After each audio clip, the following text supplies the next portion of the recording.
Hey, everybody. Thank you for joining us and welcome to the Founders in LA podcast. I'm your host, Ethan Cole, and it's an opportunity to shine the spotlight through the product lens on some of the exceptional founders we have as the LA startup community in an unedited, one take organic conversation. With us today are Natasha McCrea and Sheila Jackson, fresh off the stage from TechStars LA Demo Day. Thank you for making it down here into the studio. Yes, Thank you we for made having it. us. I'm really excited. This is going to be a fun one. But first, a word from our sponsors. Founders in LA is brought to you by Unita. Unita Club is a co-working space that sets itself apart. With locations in El Segundo, Manhattan Beach, and Hermosa, Unita is where creativity flourishes. Unlike traditional offices where they provide an inspiring environment where ideas can thrive and businesses can grow. With Unita, there's no hidden fees, flexible terms, options for dedicated offices, and unlimited access to the conference rooms, a photo studio, a podcast studio, much like this one, plus standard and 3D printers, 24/7 access to any of their locations. They're local champions who support neighborhood businesses, open their event spaces to nonprofits, and celebrate art, music, and culture.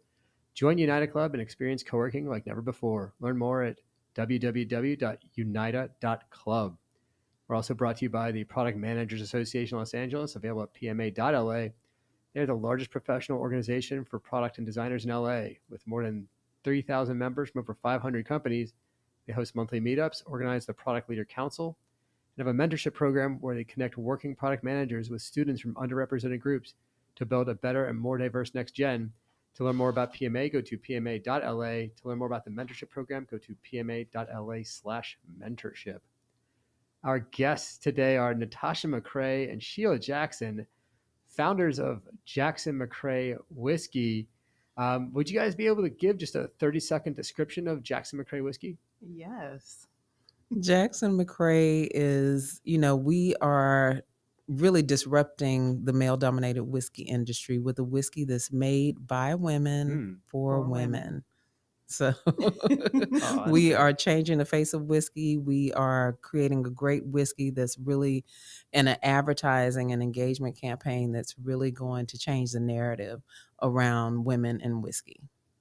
Oh, that's fantastic. Yeah, whiskey definitely has that stereotype of being a man's drink or geared specifically towards men. This is the first whiskey I can think of that's geared towards women, and certainly the first one I think I've heard of is made for women by women. Definitely. It's interesting because we say stereotype, but also society's played into that. So like 78% of the marketing images that are out there are of men, and there's a lot of women out there who love whiskey like us. That's great. So that's a good transition into your journey to becoming founders. How did you find yourself dedicating your life to this? What was your path like? Okay, I see you're looking at me. So I guess I'll go first. I'm like, go ahead. And I'm usually so comfortable speaking, but when he said unedited one take at the beginning, I'm like, oh, geez, okay. Just like an organic conversation. But yeah, I came to this on a very adventurous and winding road. But long story short, I've been an entrepreneur for over 30 years. And I, throughout my career, no matter what I was doing, I've always been all about empowering women, whether it was as a marriage and family therapist or a writer writing self-help articles for Essence Magazine, as a producer working in the documentary space, writing as a historian about Black women in rock, and, finding it's always been this drive toward or attraction to bringing people who have not been seen or given voice in a space. Wow. Agency in that space. So, I have, so we both come from kind of the entertainment world in terms of recent years, if I don't trek all the way back. But I think just that ability now, Natasha and I talk about this a lot, to bring all that we are and to bring our passion for bringing women together, empowering women, creating space for women unapologetically, in spaces where women have been excluded or erased, as in the whiskey space. it's just an exciting opportunity to me. So that's been the journey. And it's interesting that it ends up being spirits because, I'm a writer, I'm a producer, and to say now I'm going to sell whiskey is a totally different thing. But we really see this brand as a movement and a revolution and something that we're creating, just very much like a lot of the other work I've done, as I always refer to myself as a creative activist. Oh, I love that. And I'm bringing that same energy into this whiskey space to find a way to, because brands nowadays, it's not just about selling product. It's really about engagement and about building community. And we really want to, as women who love whiskey, surround ourselves with a community of other women who love whiskey as well. Yeah, my journey was similar, coming from entertainment background. My whole objective and mission in life since I was 19 was to encourage and empower women through all forms of media. And now I feel like I'm editing that mission this year, like adding media and other things.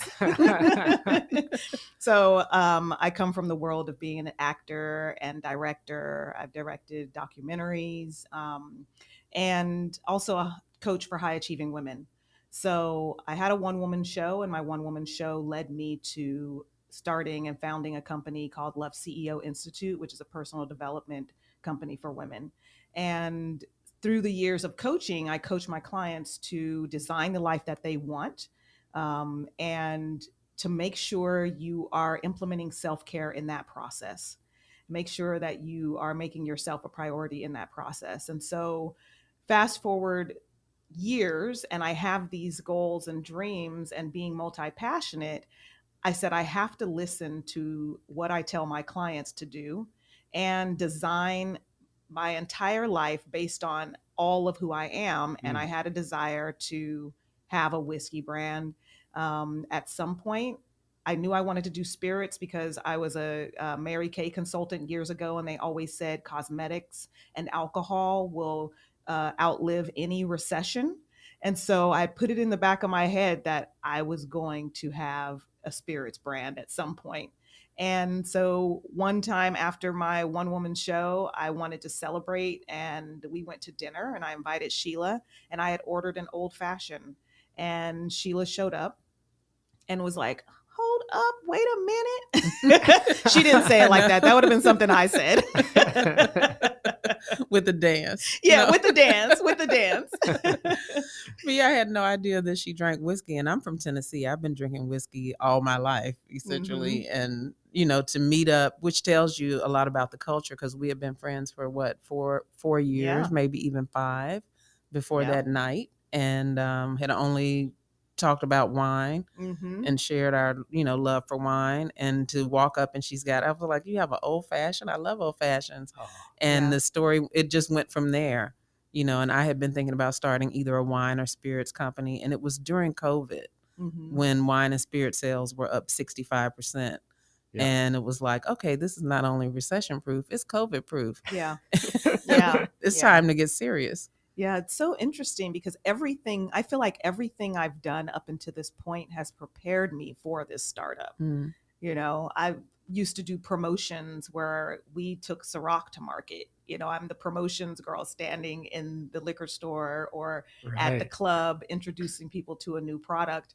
And then also my background of being an executive assistant for over 20 years. So I was in the rooms where we were having board meetings and setting up the bi-weekly and the annual, retreats. And so a lot of the things that I learned from those CEOs and CFOs, I'm actually utilizing today. So this was in the making for a long time. So I always say, like, people who are wondering what they're doing with their life, just understand that you can take something away from exactly where you are that's going to be applicable to that dream job or that dream career or that dream company you're going to build. The skills that you're utilizing today, you'll be able to use them. It was very interesting when I discovered that. And I've had so many epiphanies being in TechStars. I was like, oh my gosh, I'm using this from, 25 years ago, which I wouldn't have thought about it. I just was sitting at my desk wondering, saying, I understand why the cage bird sings. It's like all these skills that you accumulated through the various things you worked on are are coming into fruition, and it's like the sum of all parts. The whole is bigger than the sum of all parts. So all these sums that you've created throughout your experiences have now come together in the form of Jackson McCrea. That's incredible. I love this idea of you having been on the front lines, actually in the stores, seeing what people are interested in and how they're buying it. I also love this idea of kind of like a hidden passion, because it sounds like it's not something you would talk about. So you guys knew each other for 4 years. You spoke about wine. There were spirits and beverages in hands, but it never came up this interest in whiskey. I'd love to go back, Sheila, to something you mentioned. You mentioned erased from history, that women were erased from history from whiskey. Could you Yeah. I describe say that a little that. more? I say that because women have always been a part of the history of whiskey. Women invented distilling technology. As Natasha said on demo date, a woman invented the first still. Wow. And, women were the early rum runners because women couldn't be searched by police. Yes. Interesting. So women have been, that's over 800 years ago. Women have always been a part of the history of whiskey. Women have always drank whiskey. There's a image I found that we use in one of our decks, and it's from 1933, and it's a group of women holding signs that say, "We want whiskey." And I just find that to be so cool because it's not something that anyone expects. I had a meeting with a couple, and from a company, and I was sharing about Jackson McCrea and sharing our business vision. And I said, do you guys drink whiskey? I always ask kind of what's your go-to, or are you a whiskey drinker?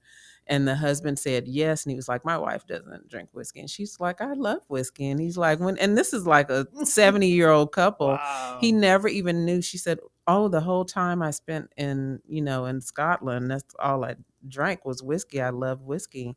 But I just haven't, she felt alienated from it, or kind of detached from the experience of it, because it's held, closely, as this man's drink. And, men know the mysteries of whiskey and what good whiskey is versus bad whiskey. And, it's a very interesting conversation we've been having with women since we started this. Oh yeah.